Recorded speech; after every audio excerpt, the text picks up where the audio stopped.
right, thank you everyone who is joining now. We're just going to give it a couple minutes before we get started to let everyone log in.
All right, again, thank you everyone for joining. We're just going to give it another minute before we get started.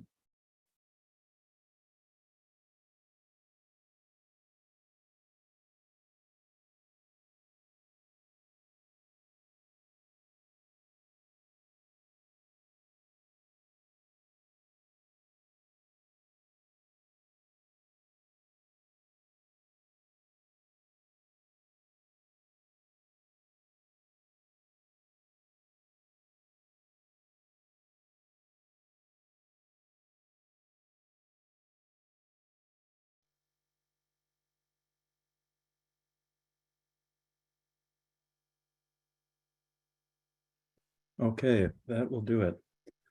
Well, everyone, thank you so much for joining us. This is an exciting year-long in the making launch for us. We are very excited at CHPS to have this launch and listening session for a program we're about to kick off, hopefully with a lot of your support and inclusion. This is going to be a minor renovations program, and throughout this webinar, we're going to describe both the program, why we're doing this, how we plan on doing it. We're going to hear from a couple of the CHPS board members who helped make this possible and have agreed to be part of this program. So with that said, just a few housekeeping items before we jump in. We are going to have a number of attendees. We want your Q&A. We want your questions. Please put those in the Q&A part of the webinar. If you'd like, in the chat, please introduce yourself, who you are, what organization you're from, and where in the country. That'd be really helpful and just interesting for everyone to see. But again, if you have questions, and we do encourage questions throughout this, please put those in the Q&A section so we can track and follow them. We are recording this webinar. It's going to be pretty content heavy. So we are recording it to make sure that you can go back and re-listen or see some of the visuals that we have for you. And so just want to make sure that you're all aware of that. We do have everybody on mute and off video, again, just to manage the number of attendees. So that Q&A is where you're going to put your comments. Okay, with the housekeeping part done, so I want to welcome everybody. My name is Craig Schiller. I'm the Executive Director of CHPS, and I will be presenting today with two of my board members, Christos and Roy, who will be introducing themselves shortly after this. We've got a great webinar and a great attendee list all over the country. I see many of the names here are folks that we know pretty dearly, near and dear to our hearts, for a lot of the projects you've done or the support you've given CHPS over the last few years. So thank you all for attending this, really. This webinar, we're going to do a couple things. I'm going to give you an overview of CHPS. I know most of you know that, but I do want to remind us of what CHPS has historically done, because then we're going to describe this new program and what we're evolving into. So I'm going to start giving that context in the beginning of this, and then Christos and Roy are going to describe from their district perspectives what value this program has and how they're going to be involved. Okay, so big picture, CHPS's mission is to aspire to make every school an ideal place to learn. For 20 years, we've had the only school-specific third-party building standard designed exclusively for K-12 schools. and designed in collaboration with K-12 schools and designers and engineers who work on those projects. You can see our priorities. We do balance priorities of student performance, educator and occupant performance and health, operating costs and reducing those, and environmental stewardship. So we do balance both the human and the environmental side of a building and its occupants. We do have a couple partners to thank that are helping sponsor and support this project through their work and commitments. LA Unified that Chris was representing, and Cypress Fairbanks in Texas that Roy is representing today have agreed graciously to participate in this program throughout. I just want to thank our government partner, Sourcewell, who will be involved with this program throughout its next couple of years and have offered their guidance and insights. All right, big picture. Many of you know this because you've been involved with CHPS. We have over 750 school projects nationwide. 70 plus school districts use us. 4 of the top 25 largest school districts require CHPS. As you can see there, we've had a number of smaller districts, even in the last 2 years, adopt CHPS. Several states incentivize CHPS or lead schools, including Massachusetts and Colorado. Rhode Island, Dr. Joe Da Silva, I see you on that list, has been using CHPS for years and requiring CHPS. And then Washington State has based their Washington Sustainable School Protocol on CHPS. So we've had a pretty loyal and very supportive following over the last 20 years, which is great. We are now going to be moving into a different direction with this Minor Renovations Program to help make sure we're meeting more needs and also differentiating ourselves a bit from the other great programs out there like Lead and Well. And so with that said, this is something that we've found very helpful in explaining our program. Right, LEAD is a tremendous program. We collaborate with the Center for Green Schools all the time, and we're going to be doing more collaboration with them. It's a really wonderful and the most widely known program. They focus a bit more on the environmental and sustainability side of a building. And the WELL program, which has been the fastest growing, it's really focused on policy and occupant health. It is a tremendous program. So where CHPS fits somewhere in between, right? We balance the environmental side and the type of criteria organized similar to LEAD with some of the human-centric aspects of building that WELL really dives into. Okay. For those who have been involved with the CHPS project, you should know some of these criteria and organization pretty well. I'm showing this to you for a very specific reason, and that is for the Minor Renovations Program, we're going to have some visuals that describe how we are going to base that program off of our main criteria. So this is some of the summary stats of our updated US CHPS V2, 2.0 CHPS, the most updated national criteria set we have. And we are organized very similar to LEAD into a set of categories. And each of those categories includes prerequisites that are required and credits that are optional. For all of our programs, we do have a certain threshold to meet for either CHPS verified LEAD, or CHPS designed. And that threshold is a subset of the 250 total points. So I'm saying we are starting here for the Minor Renovations Program. We are using the existing CHPS portfolio of criteria. Okay. So with that, this program, as I mentioned, has been of a year in the making, and it has really come from a couple of things. One, a need from the school districts, and you'll hear from them very shortly. But two is this larger picture that COVID has really highlighted and has been brought to the attention of the public and to the excitement of many of the NGOs, including CHPS, that work specifically on school buildings. We've gotten federal funding, we've got public attention on the effect schools have. So it is time to revisit what we can do to support those schools. Some of these statistics, the top 3, hopefully you've seen before and hopefully motivate a lot of your work, right? Nationally, we do have a failing school infrastructure, D+ grade. So 130,000 schools, public and private in this country, most of them are 50 years old. Most of those school buildings have not maintained their operating and maintenance budgets. So they have a lot of deferred things they need updated or fixed or replaced. That portion of school buildings that are outdated and need replacement are disproportionately falling to low-income and minority and rural families by the systemic nature in which we fund schools. And that is a negative feedback loop that will only continue. The bottom two are really the emphasis of where this program's coming from. A report 2 years ago highlighted that 53% of our existing schools need to replace a major building system. The report highlighted HVAC, lighting, and roofing as the top three major needs, in which 20 to 25% of most schools need one of those systems replaced. And then lastly here, the majority of school district expenditures go towards minor renovation projects, individual building systems. So we're starting with that problem to highlight one of the disconnects that the standards, including CHPS and our peers, Green Globe's Living Building Challenge, LEED, WELL, all have. And we've been focusing historically on new construction and major renovation. And it makes sense, right? It's a holistic program designed to highlight what a state-of-the-art or above code school looks like. And to do that, you need to be comprehensive. It is hard to focus on minor or small projects, minor renovations, small individual projects, when you need to be holistic about a school building. So all of our programs have focused on either major renovations, additions, or new construction. That means that there's a disconnect, and has been a disconnect, between third-party standards, which represent best practices, and the improvement needs of most schools. The proportion of school bonds that go to improving those schools, right?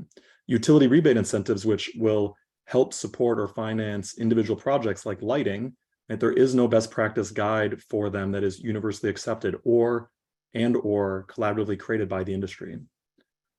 The federal government has hundreds of millions of dollars in the recent budget from the Inflation Reduction Act to support schools and improve their facilities. But there is no standard, a minimum threshold for those projects that we can point to say the federal funds are being used, the dollars being used best. Right? We don't have that individual standard. Same thing for performance contracting, in which there can be a disincentive or a disconnected incentive between what the ESCOs want, the energy service companies want, and what's best for the students. Right? We don't have a third-party standard to point to for those projects that a performance contract will improve.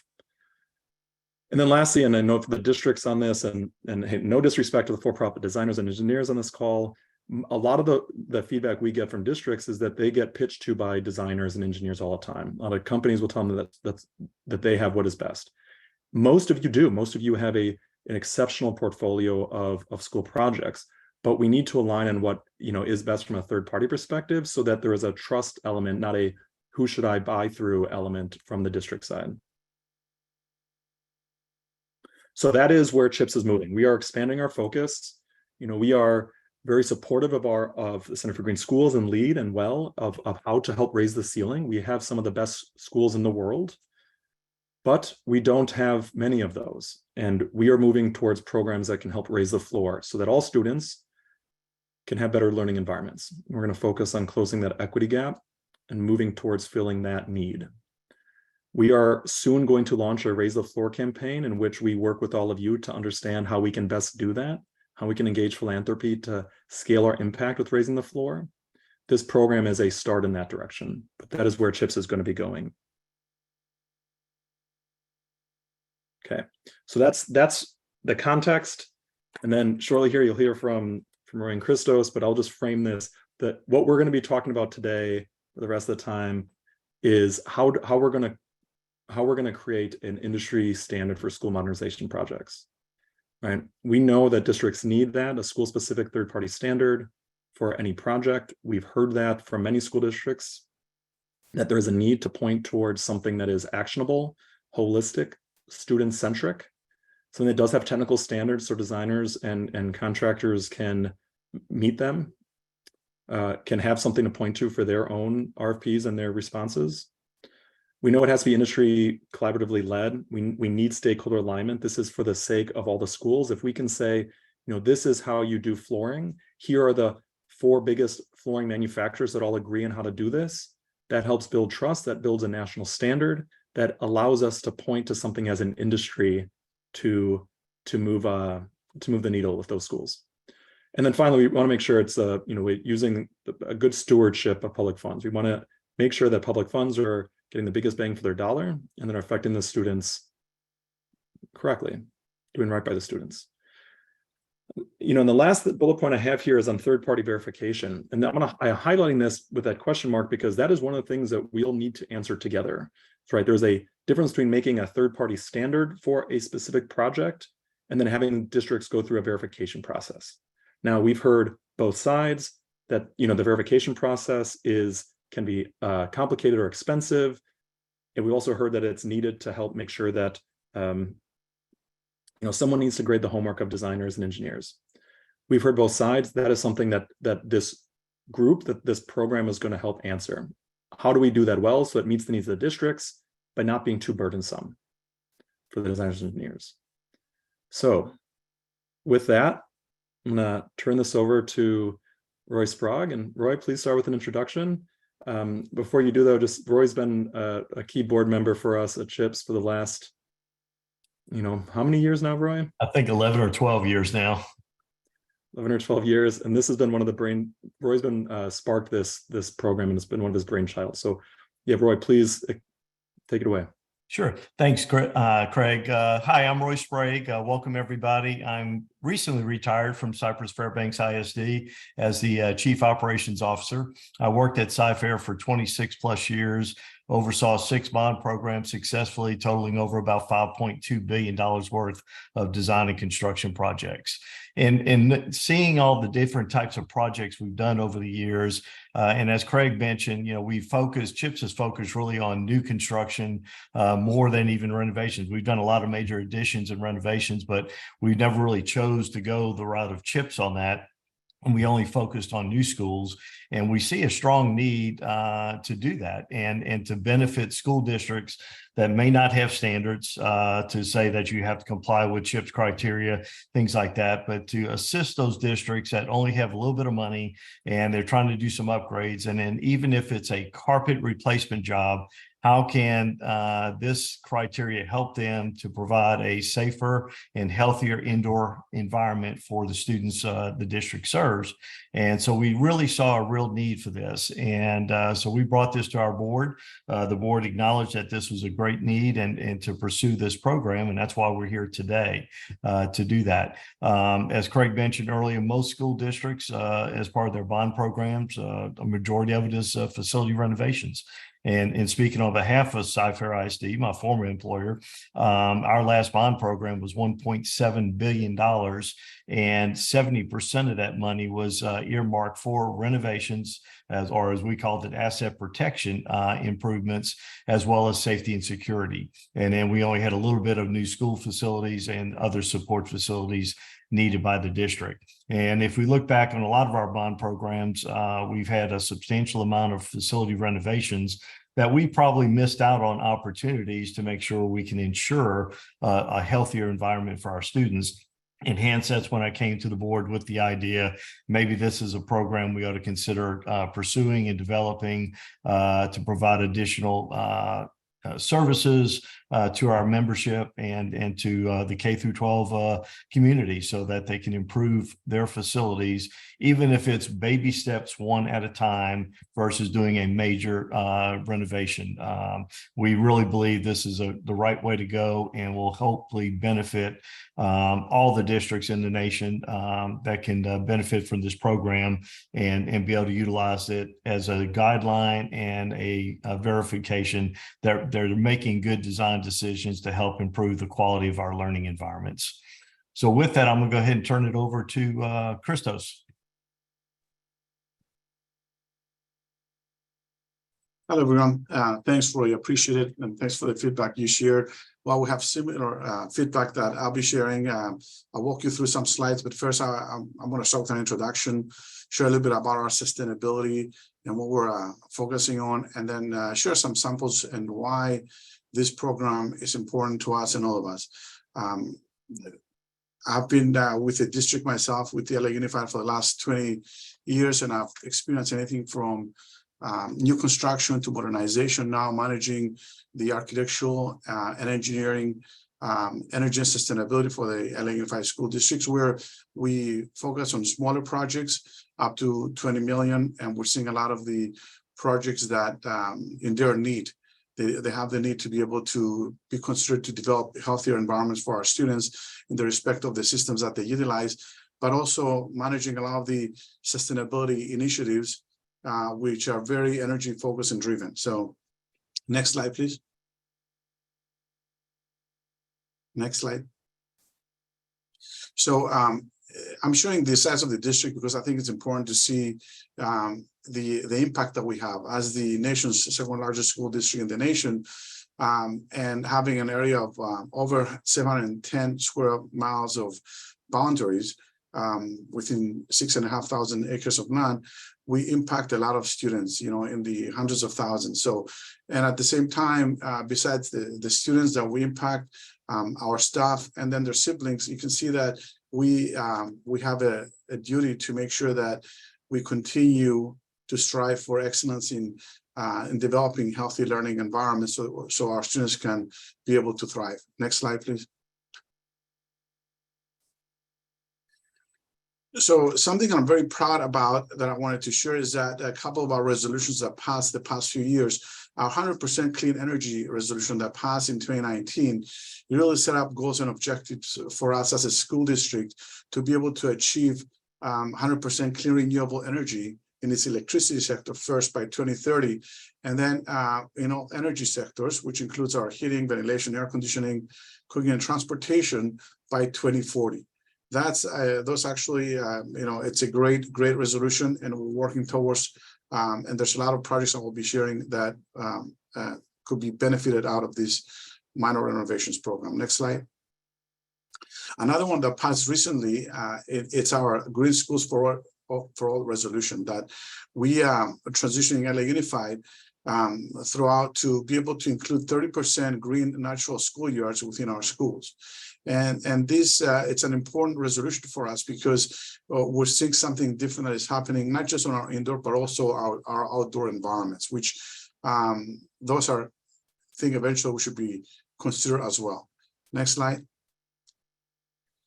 So I always says that the best way to achieve these big goals, it is to take small steps, because when you look at the how many programs and projects and the complexity and the goals and objectives that we set up, we need to start somewhere. And while we have measurable goals, anything that we do, it helps benefit our students and our environment. Next slide, please. So within the sustainability initiatives, we have 6 focus areas.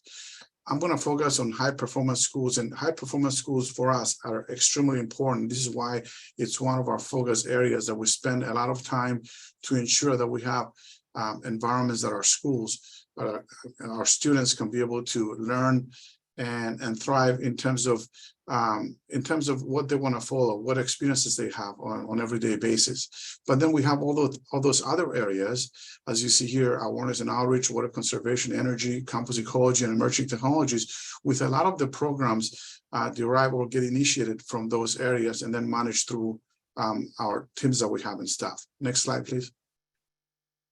So I'm proud to say that while we're focusing on CHPS, this is actually a big milestone for us. We had 20 years since CHPS was adopted by the district, and we were one of the ones that piloted CHPS back then in 2003 with some of the board members that are still serving the board. Myself, I've been in the board for the last 10 years, but I've been working with CHPS under these programs for the last 20 years. And we have over 142 CHPS that we have completed to date. Most of them designed as we initially started and then now verified, with another 41 that we're going through the process.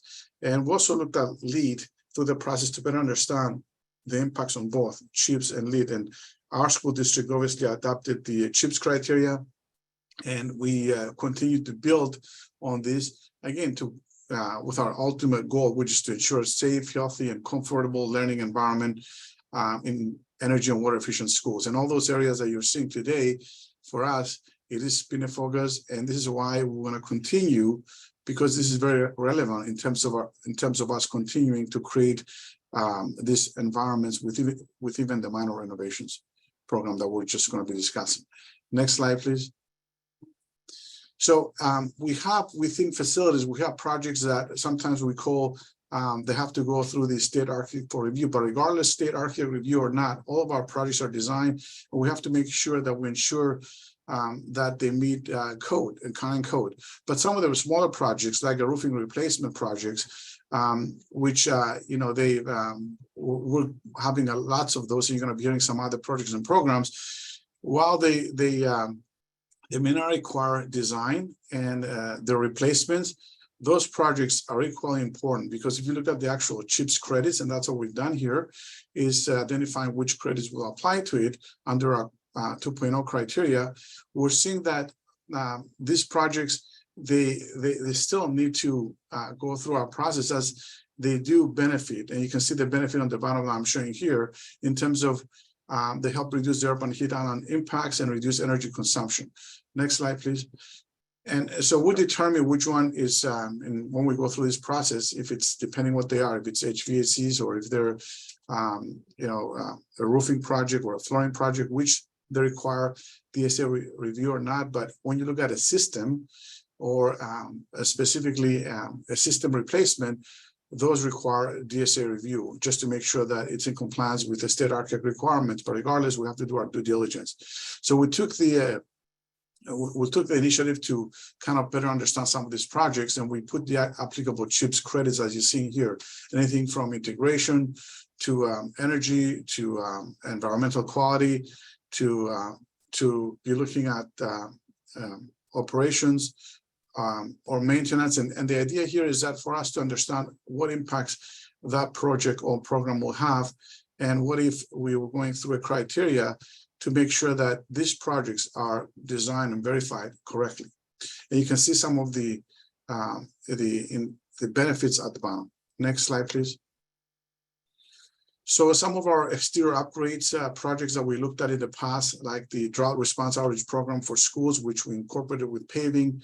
While some of these may not be in some of these project types may not be out of the scope for the initial phase that we're discussing of this program, it's important for us to look at them and see perhaps what impacts they have.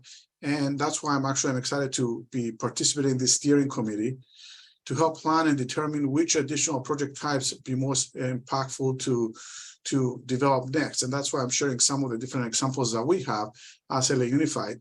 But all these projects, you can see the benefits that they will have on our environment and on our students as well. Next slide, please. So another program that we're looking at right now is our all-electric kitchens. And we're looking at projects that we're piloting. We have 3 different sites that we selected. And the idea there is to understand the impacts that these projects will have in terms of the equipment, in terms of the actual electrical consumption they're going to have, and what systems or equipment we're specifying, and how is that going to impact our kitchens, which, by the way, they also impact in terms of the type of cooking that we're going to have on our schools, and how we can develop healthier opportunities for our students. Next slide. Some of the outdoor projects that we have include play structures or include other environments that we're looking at. And we took one of those to see some of the applicable CHPS credits. And it's important, again, to recognize some of these credits and how they help promote health and wellness on our schools. Next slide.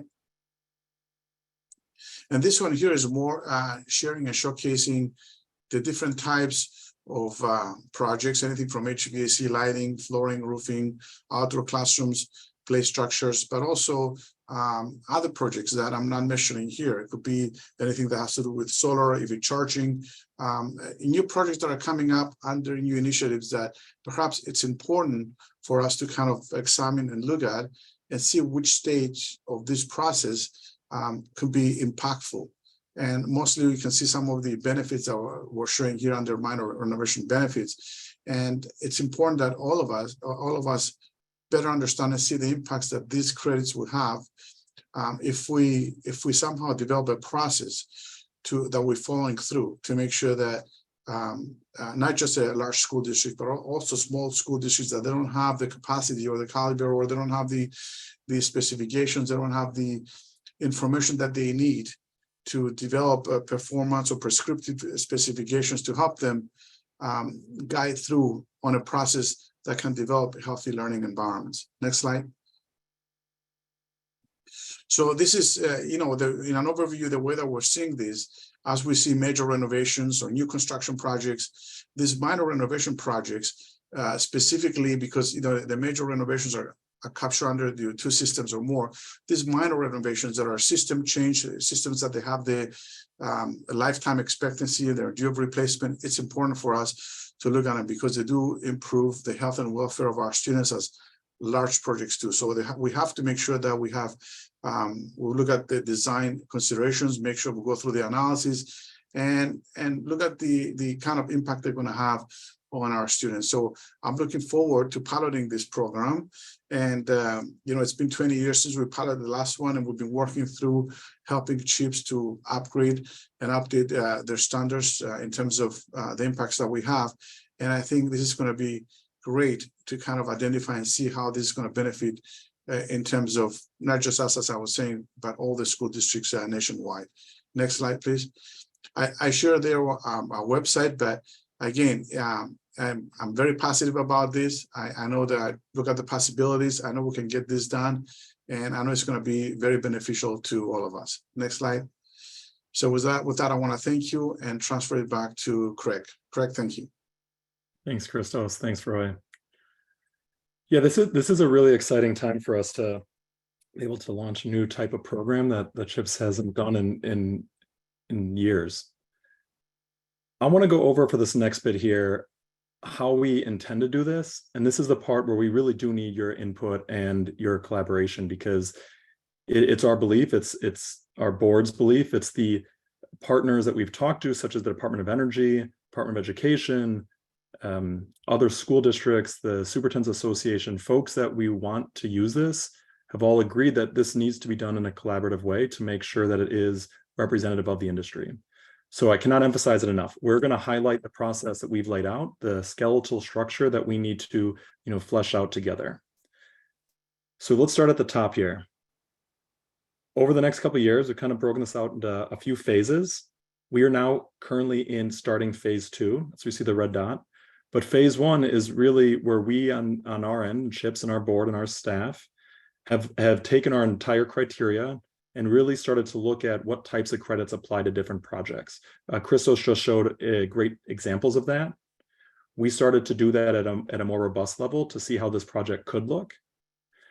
And we knew that in the next phase of this, we needed to create a steering committee to help guide that entire process and working groups to really, similar to our National Technical Committee, get into the weeds of these credits, right? So we will be having those two groups, steering committee and working groups, starting over the next month, that go through the next 6 months to create a pilot program for projects. We are going to start with HVAC, lighting, and flooring as the first 3 projects.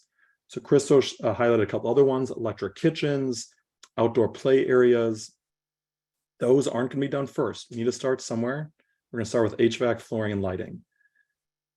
We are then going to start recruiting some school districts, and I know some on the line. Will Anderson, for example, I know you just did a bunch of lighting projects with your district last year. Having you involved to see how this type of project could have reduced your work, could have helped your district implement those lighting projects, be great. So phase 3 is recruiting districts to help see how this can help your existing projects next year. Okay. Then the final phase is to kind of review those projects. How did they work? How did they work with the credits that we had? What do we need to iterate in order to make this a national scalable program? Okay, so that's the big picture. I'm going to dive into kind of the second phase here.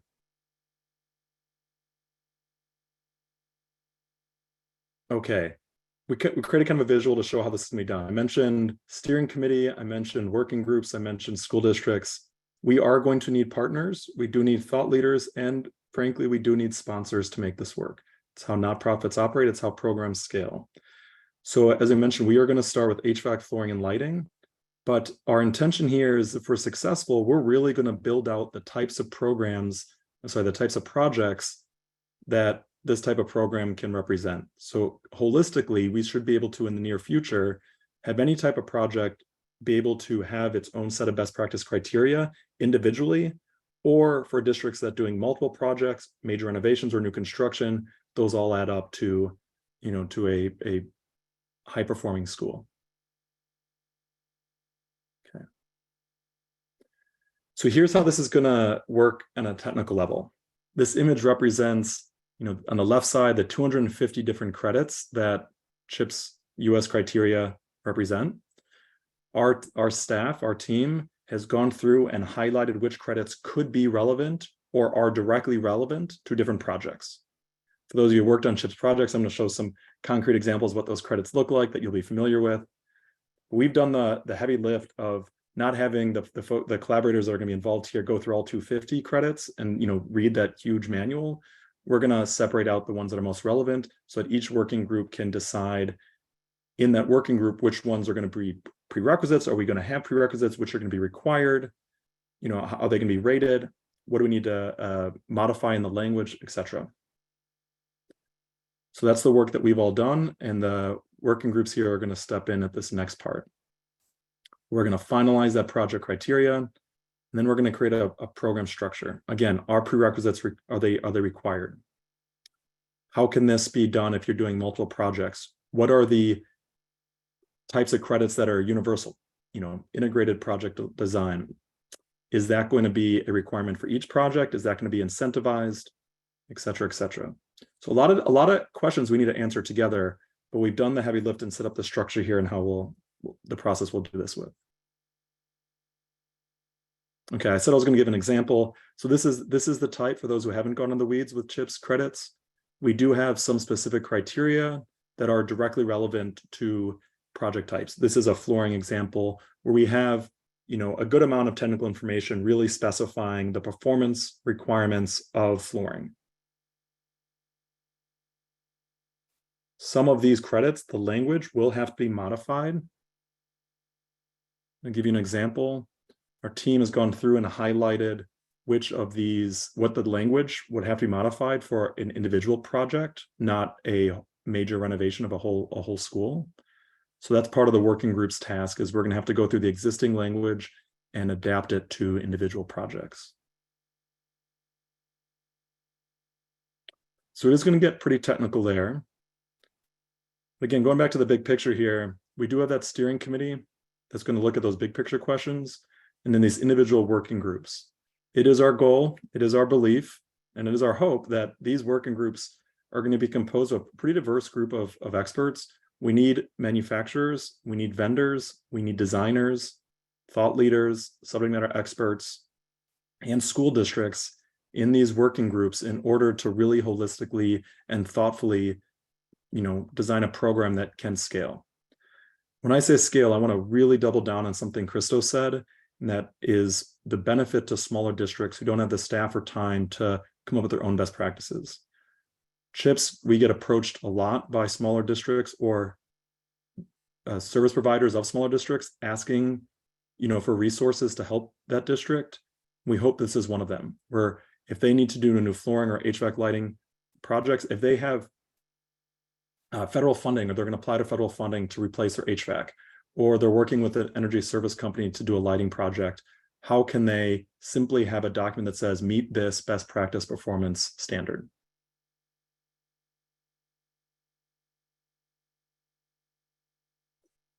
The way that we're going to do this in those working groups, in absence of being in person or at a conference somewhere, which we can try to do, but in absence of that, we'll be doing this, with Miro, a whiteboarding collaboration tool online. This is something that our team has designed, and Natalie and our team, thank you for putting this all together and thinking through how we could do this. We are going to essentially have a digital whiteboard where we're going to take individual credits from CHPS and discuss, are they requirements? Are they maybes? Is it too much to ask of the district? Is it not enough? There is going to certainly be a balance between the environmental sustainability side and what is operationally achievable by most districts. An example, is decarbonization, is all electric a requirement or an incentive? Because that changes where and what districts around the country can use this project. So we're going to have to be thoughtful and discuss those types of things. I'll just give you another example of the types of credits that are applicable to flooring and how we're going to discuss them.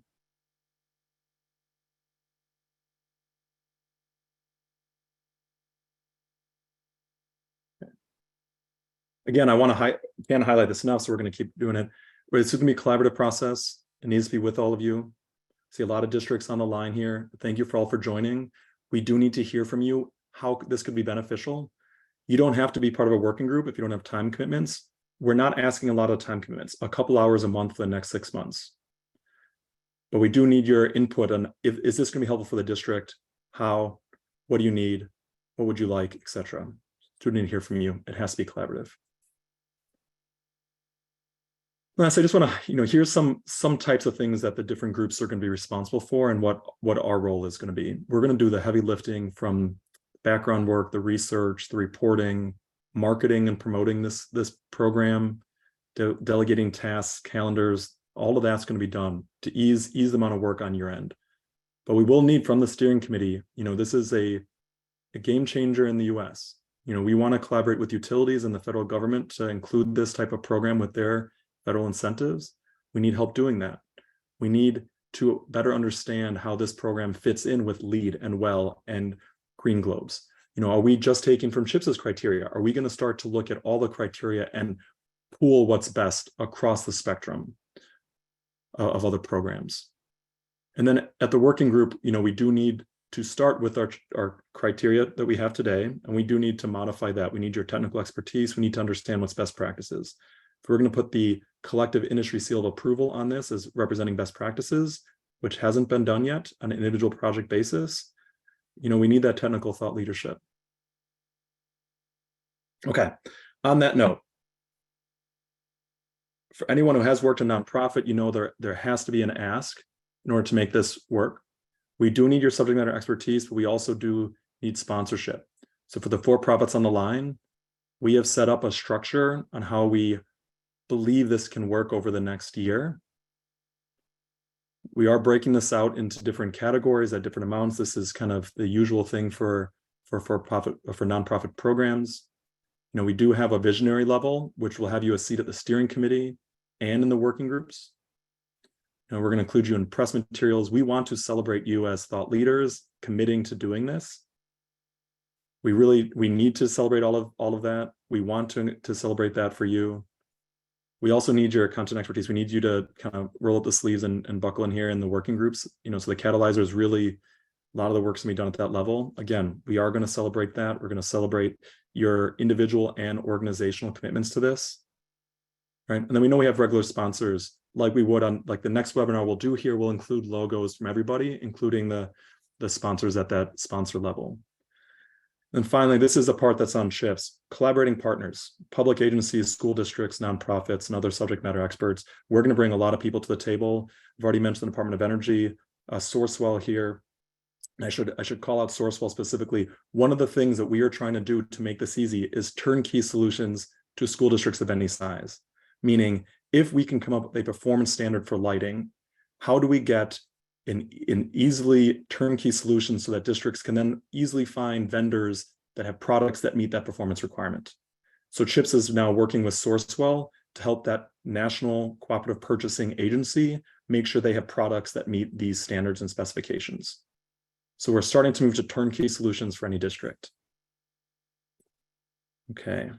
So again, this is a big ask of all of you. This is one of the intentions for this webinar, laying out the program, laying out what we need to be successful nationally. Okay. We're going to celebrate this. We want your organizations to celebrate this within your own newsletters and networks, how you position yourself as a leader.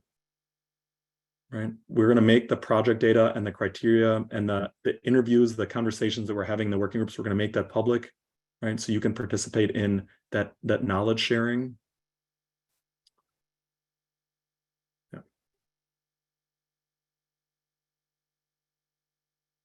Most of all, and I know this is a lofty ask, but this is why myself and our team have been in the nonprofit sector for most of our careers, and that is, mission commitment and the passion that we have to helping students get access to better, healthier schools. And to where CHPS is going is to really helping close that equity gap to make sure that any district leader, any facility manager, anyone who's involved with their local school can easily improve it for their students and their staff. And that's really where this is all coming from. Okay. So I want you all to get ready with your questions. We're going to have the rest of the time for Q&A. Before we do, I cannot emphasize this enough. I want to give a big thank you to our small but mighty team, who throughout the last year has helped lead everything up to this program and put together all the marketing. We'll continue to put together the marketing, the facilitation, the material, highlighting each of the credits that have been in our criteria and what's relevant. And also just for everyone who's worked on a CHPS project, this is the team that you interact with and that makes this work. So thank you all to my staff, truly. Okay.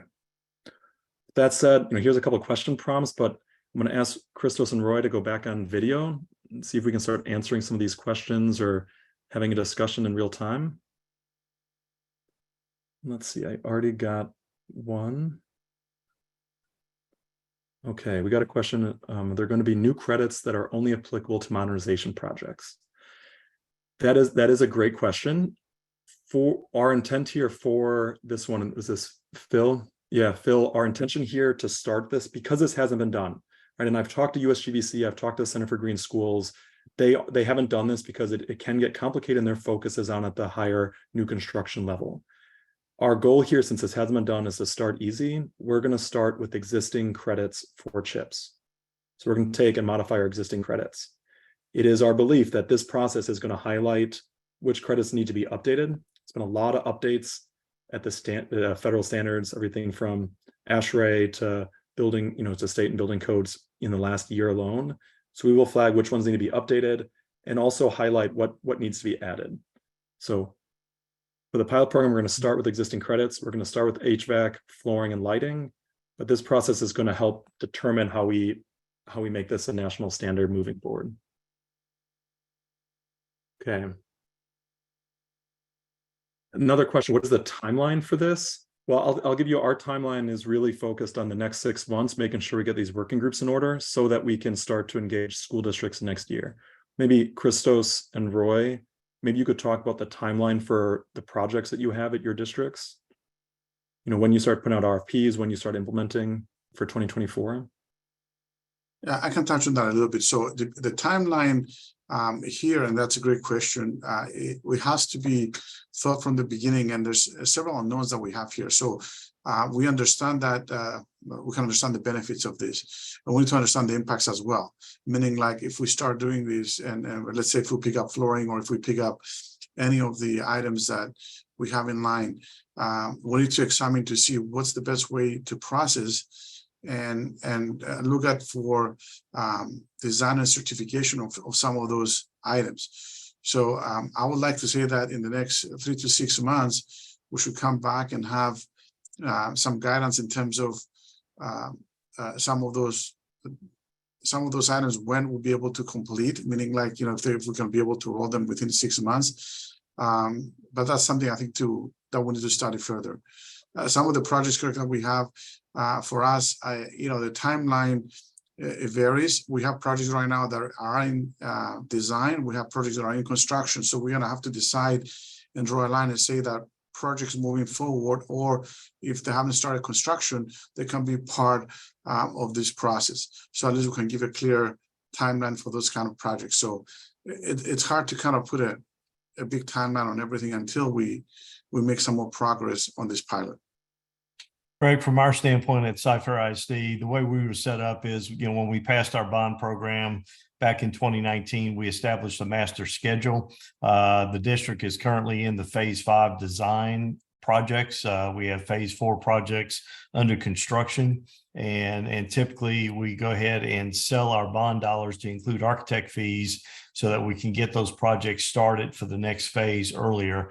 And it seems to have worked well with the district. Currently, the district has narrowed it down from 7 phases to 6 phases. So as I mentioned, they're starting design right now, the phase 5 projects. This time next year, we'll be doing the phase 6 projects. So we still have a 2 to 3 year window in our district to pick projects out to work with to try to establish some pilots out there for us. All right, thanks, Roy. Christos. Let's see. Okay, you see a couple more questions coming in. When will CHPS recognize this award? And that's a great question. I don't have an answer for you. I think that's something we'll have to talk with the steering committee. We won't have projects to test this with until next year, because we need time to get the working groups together to align on everything, and then to reach out to school districts for their next project implementation, which will most likely be in the summers. So are we going to recognize the pilot districts that are starting that? Yes. Will they have an official award like we have with the CHPS Verified or the CHPS Design programs? I don't know. I think that's a question that I'd like to ask, to the steering committee and have us collectively answer. Also for the school districts, we know that, celebrating to the community is really important. And so we want to make sure that we recognize and help support your engagement with your community, that you're doing best practices. And Craig, one thing I want to add here is that for us, we shouldn't lose the opportunity to look at also self-certification in terms of CHPS standards and guidelines. So for some of the smaller projects, and it's something that we're doing in other areas. And perhaps if you have the expertise and you have the knowledge, and you can prove, so we can minimize paperwork and time on some of these projects, because I can just think out, just thinking out loud, this. A district like LA Unified we have hundreds of projects. We're running over $1 billion worth of projects that we're trying to execute within 2 to 3 years. So hundreds of flooring, hundreds of roofing, hundreds of projects that come through the pipeline. So if we need to think of that process and see, can we self-certify, and do we get credit based on that self-certification, or has to go through another process? So those things are things for us to analyze and better think through it as we go through this pilot process. And I would add, Chris, is that we want to simplify this process for the school districts and the time element, like you've mentioned, and also for our consultants that work on these projects. We don't want this to be a hindrance in the process of design and construction. We want it to kind of flow properly with those phases, so that we can achieve the recognition for these districts. Because from a political standpoint, I think it's very critical in the political environment we're dealing with, especially in K through 12, is any ammunition a district can have to help get that support from the community to show that they're being very good stewards with the public dollars is, I think, instrumental for them to be able to get future bond programs passed to be able to enhance these learning environments further. Yeah. So let me, to add to both of those comments, one of the reasons we are asking and do need that sponsorship is because we know, we've heard similar things what Christos and Roy have just said. We know that we need to simplify the verification process. No one on this call, my staff included, reviews your projects, the designers who have submitted CHPS projects, and the districts who to go through it. No one wants this to be complicated. We know we need to streamline it. So there's a balance between making sure it's done correctly and it is seen technically not just responsible, but technically proficient, but also streamlined. That has to be answered here. This is an opportunity for us and for CHPS to really help redefine what that certification process looks like to meet the needs of our districts that are going to be using this. And I'd flip that and say, we can get more districts to use this, more utilities to require this, more ESCOs to adopt this, if it's streamlined and isn't a burden. And then secondly, another reason for that sponsorship is because we're going to be marketing this a lot. We know that we need to reach a larger audience. We know that school districts need to engage the community. And so a lot of this much of the money will be going to creating marketing material for all of us, for the designers and folks and subject matter experts that are going to be involved. And also, Roy, like, for you said, we want Sci-Fair to have a robust and accurate marketing package to help celebrate that for the community. So we can help you reach that community to let you all know you're doing what's best for your students. This is aligned with industry best practices. And so that's part of that sponsorship money, and having everyone's name attached to that is going to help build that collective trust in the program. Okay, let's see here, one more. Does HVAC equipment have to pre-qualify to be eligible to participate in CHPS? That is a great question. And in full transparency, CHPS has had a product certification program in the past that we looked at the technical specs of individual products and weighed them against our performance criteria and pretty much gave them a stamp of approval. This program that we're talking about now is the next iteration of that. We decided to not do those product certifications anymore because there are so many material databases and material certification programs in existence. We thought it was a better use of our time. And this is with the incredible work of Natty Vandrio, who's on the line here, and her materials expertise, to basically say, we don't need to duplicate that. The next step is how do we get a project specific criteria so that your HVAC product can meet that, right? It's not going to get the certification if the products don't meet it. And the follow-up to that is, again, our work with Sourcewell, which will be to have school districts adopt a cooperative purchasing agreement that has products in it that meet that performance criteria.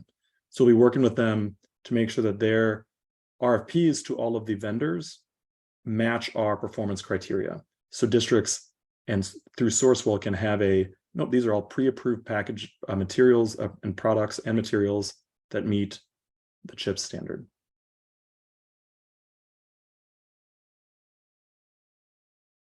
Yeah, okay. That's a great question from Jonathan. So another question here for nonprofits who should read out for collaboration. Here, let me move to the next slide here.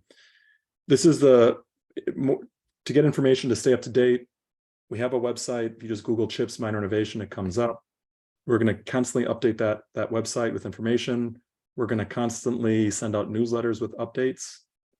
If you are interested in collaboration, if you're interested in sponsorship, if you're a school district interested in participating, please email info@chips.net. We're going to be responding and really seeking out a lot of folks. I'm going to be following up with a lot of you on the call to get your involvement over the next few weeks and month. Yeah. Does any more questions or comments? Any of the school districts that have a comment on if this would be helpful or what you would want to see out of a program like this?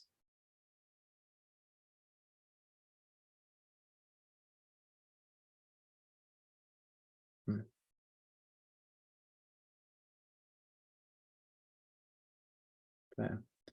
Well, I don't see that. I'll maybe just keep this slide up here because that image is, I think, really just a great highlights how we're gonna do this program in the future. Right, we're starting small. We're going to see if this can work and scale, and then go from there. Christos mentioned a few project types that he was excited about. Electric kitchens is one we've heard a number of times. Roofing is one we've heard a lot of times. Outdoor play areas, right? Biophilic design, safety and security, decarbonization. There's a whole bunch of categories that we need to synthesize best practices around to make it easier to adopt. Resilience is another one. I've heard a lot of questions around resilience and what that means. So again, we're going to start at these HVAC, lighting, and flooring ones for now. Our next step here, we'll be reaching out to most of you. Bill and our team is going to follow up with the recording of this webinar. You've got the information here. Our hope is to have another webinar in the future that starts to really get more into details and starts breaking out us into working groups so we can start moving forward. We don't know when that will be yet, but we'll make sure we keep you updated in the newsletter and social media. And if you are interested, we'll email directly. I know, Christos, do you want to any final words? And then Roy will end with you. Yeah, thanks, Greg. The only thing I want to share is just the importance of this program, because sometimes, and it's just throughout, all of us, right? We try to create sustainable learning environments. Our core mission is to help our students learn and thrive in environments that are that provide the best circumstances for them. And while we focus initially on the big, large projects, new construction, because we had, at LAUSD, we had a new construction program and then major modernizations, we need to kind of stay focused on the importance of these smaller projects, which, as you shared, perhaps 53% of the industry, and for us even more, we're seeing these systems that have become either obsolete or they need replacement or they have the end of life. And we need to, I guess, help not just us, but everyone within our nation here to help out in terms of what they should be using, what they should be selecting. And it's important that there is the guidance and support there, either prescriptive or performance, to help guide them through that process. And I think it's important that we kind of focus on this and see how we're going to be able to help everyone achieve higher standards for our schools. Yeah, I would agree with everything Chris has said, and just add that, one, we're very excited about introducing this program and what the net effect it could have on improving learning environments across this country. And again, even if it's baby steps, it's making a step in the right direction for us to improve our school facilities overall for the students we all serve. Yeah, thank you both. And recognizing that you both have two of the biggest districts in the country, I think there's a tremendous power here that with you both helping create this program and guide this program, you'll be able to reach many more districts in your area that are smaller, that can even more so leverage the work that we've done together. So they don't have to. We don't need to reinvent the wheel 14,000 times at every district. We shouldn't. The intention of this is to help we scale what's best and what should be done. Okay. Well, with that, we're just over time. So everyone, thank you again for joining. Really appreciate the questions and the comments. We look forward to hearing from you soon. All right. Roy Christos, thank you. Thank you. You're welcome. Thanks, everybody. Bye.